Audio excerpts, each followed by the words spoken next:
agar asosi birdan kichik bo'ladigan bo'lsa ishora o'zgaradi. Hozir nima ekanligini tushuntiraman. Har qanday son 0-chi darajasi 1 ga teng. Mana 4 ga mos bo'ladi. Demak 4 degan x plus 5 katta 4 ning 0-chi darajasi to'g'ri. Mana shu asoslari pastda turgan qiymatlar birdan katta bo'lganligi uchun ishora ham o'z holatida qolar ekan. Shunda yozishim kerak minus x plus 5 katta 0 dan bo'ladi. Shunda savol bormi? Xo'p.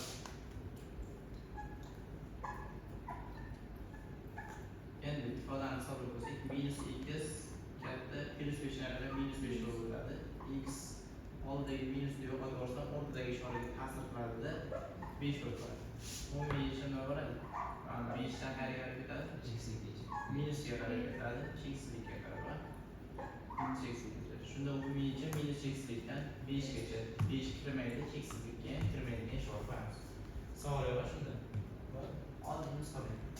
Endi ifodani hisoblab olishimiz kerak. Asosi birdan kichik bo'lsa ishora o'zgaradi deganman va kvadrat bo'lsa ifodamizni kvadrat x ning kvadrat noma'lum qanaqadir kvadratlar qatnashsa biz intervalga qo'yamiz. Intervallarni soni birinchisi o'raliqlardan aniqlab plus minus plus minus bosadiga o'sha narsa. Avval to'g'ri yozaman. Mana 0.7 2x ning kvadrati ayrilgan 3x kichik yoki teng mamnun to'rtkasiga aylantirsam 7 dan 10 bo'ladi. Mana shuni joyini almashtirsamda, joyini almashtirsam bo'ladi.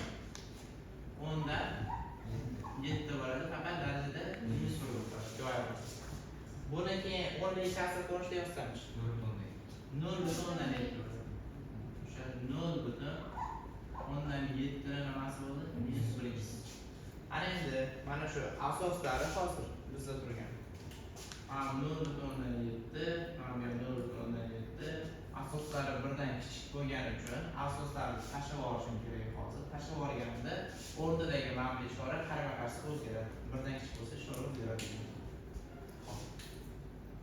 2x ning kvadrati ayrilgan 3x ishora o'zgaradi va minus 1.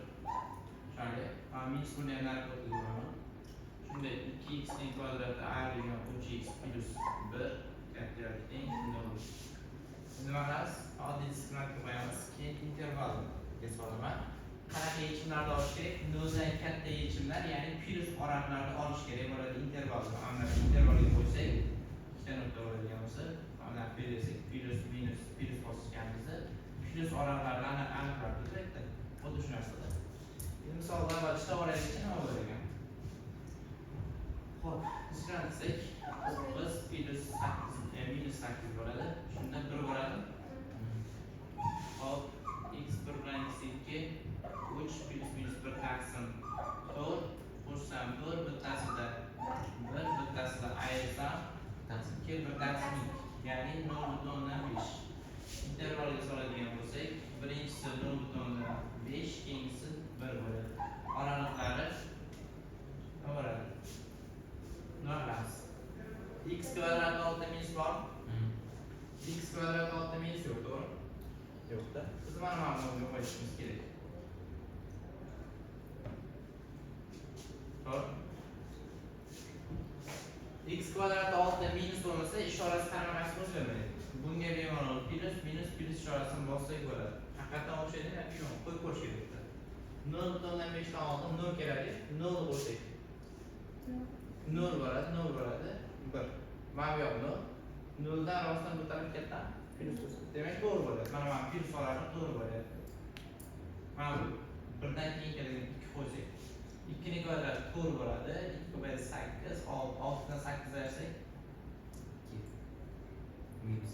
Ya, 8 dan 6 ayirsak boshqa 2 bo'ladi, 1 bo'lsa 3. Demak, mana bu ifoda ham to'g'ri bo'ladi. Bizda plus olarimlarni olishimiz kerak. Umumiy yechim nima bo'ladi?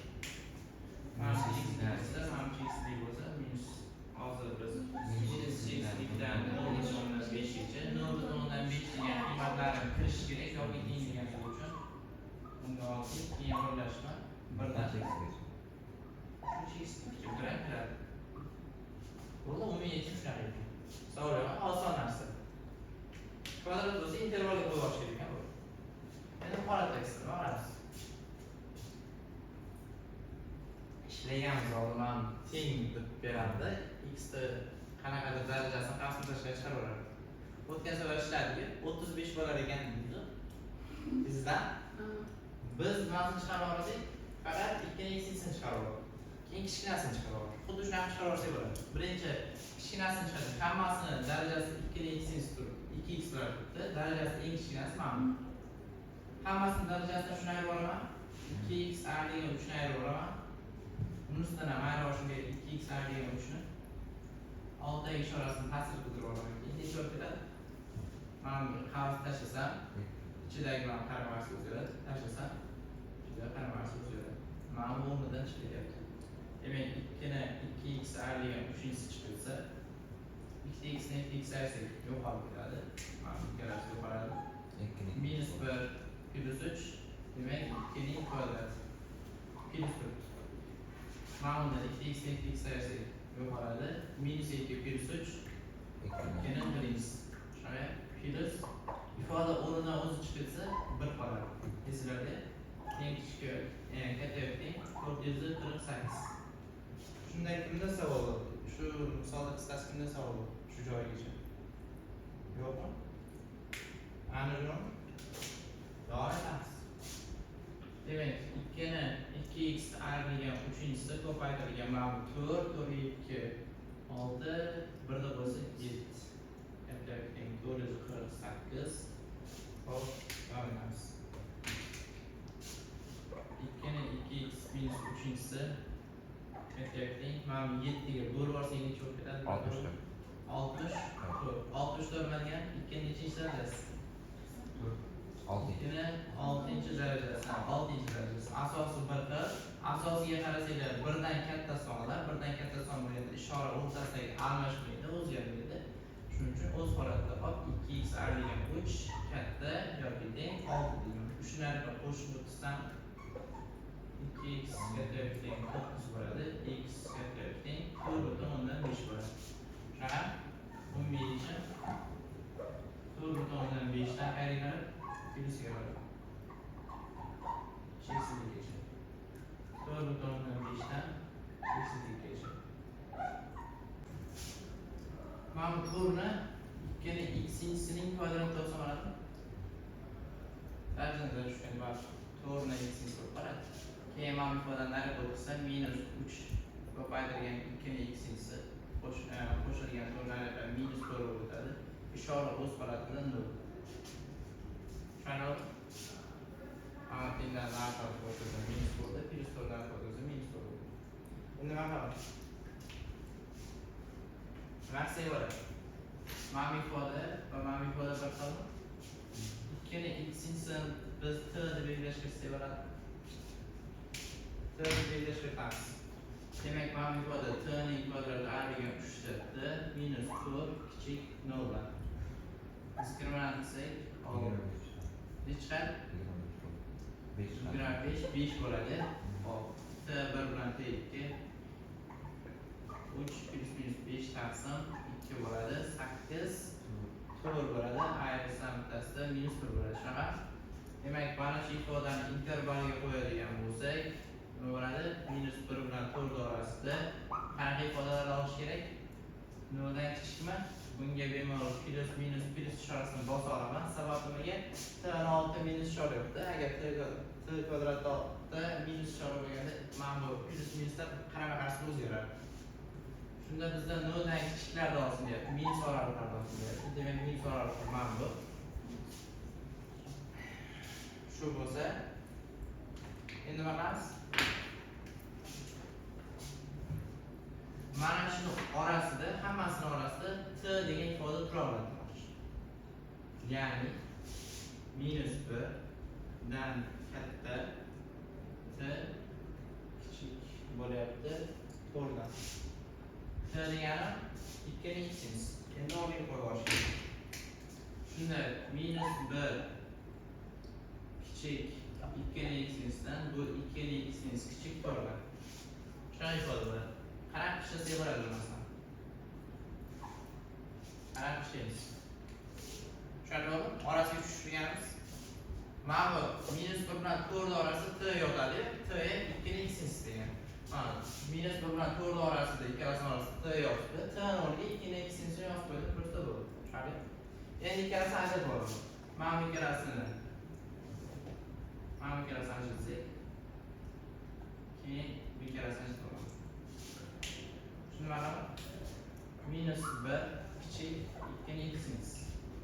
Tushunarlimi? Keyin 2 ni x sinchisi kichik 4 dan bo'ladi. 2 ni x sinchisi kichik 2 ni kvadrati asos 1 qilib tashlab olsak x kichik 2 dan bo'lishi kerak. Tushunarli? Mana asoslarni tashlab olsam-da. Holatda bo'ladi. Yangi bizda bo'lmayincha mana bu yerda 2 turadigan bo'lsa 2 dan kichkinaga qarab ketsin deyapti. Hammasi minus x ga keladi. Mana bu qanaqa bo'ladi? Bo'sh to'plam? Yo'q, nega bo'sh to'plam bo'ladi? X o'rniga nechi qo'ysam bo'ladi? Misol uchun 1 qo'ysamda, 2 ni birinchisi desangiz, minus 1 dan kattami yoki kichikmi? Endi darajaga misol uchun 2 ni birinchisini qo'ydingiz. 2 ni o'zi bo'ladi, mana bu kichik minus 1 dan. Tenglik to'g'rimi? To'g'ri. Hop, minus 1 turibdi. Endi 0 qo'yib ko'rsak, 2 ni 0-darajasi 1. 1 katta minus 1 dan. Endi ana minus qo'yib ko'rsam, minus 1 bo'lsa, darajasi 2 ni minus 3-sini qo'ysam. Tenglik to'g'rimi, xatomi? Qayerga 1 qo'yib almashtirsam, minus 1 kichik 1 taqsim 2 ni 3-darajasi. Bu baribir plyusda, qiymat tushunyapsizmi? Bu plyusdagi qiymat doim minusdan katta bo'ladi. Tenglik doim to'g'ri bo'ladi.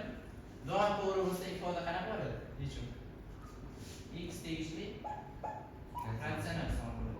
X tegishli ratsional son degani minus xlikdan xlikgacha yechim bor deyapti. Bittasida minus xlikdan xlikgacha yechim bor deyapti. Bittasida minus mana cheksizlikdan 2 gacha kesin deyapti. Ikkalasini nima qilaman? Kesishtiraman, birlashtiraman. Siz hammasi yechim bo'layotgan deganda mana bu narsa. O'rtada biz uchun mana 2 tursin, minus cheksizlik tursin, cheksizlik tursin. Mana shu umumiy hammasi yechim bo'lsin deyapti. Mana birinchisida, ikkinchisi nima deyapti? 2 dan narxlar kirib ketsin deyapti. Shunda oralig'i mana shu deyapti. Tushunarli? Shunda umumiy yechim minus cheksizlikdan 2 gacha bo'ladi. 2 ga ham oddiy qilib, cheksizlikka ham oddiy qilib. Savol bor?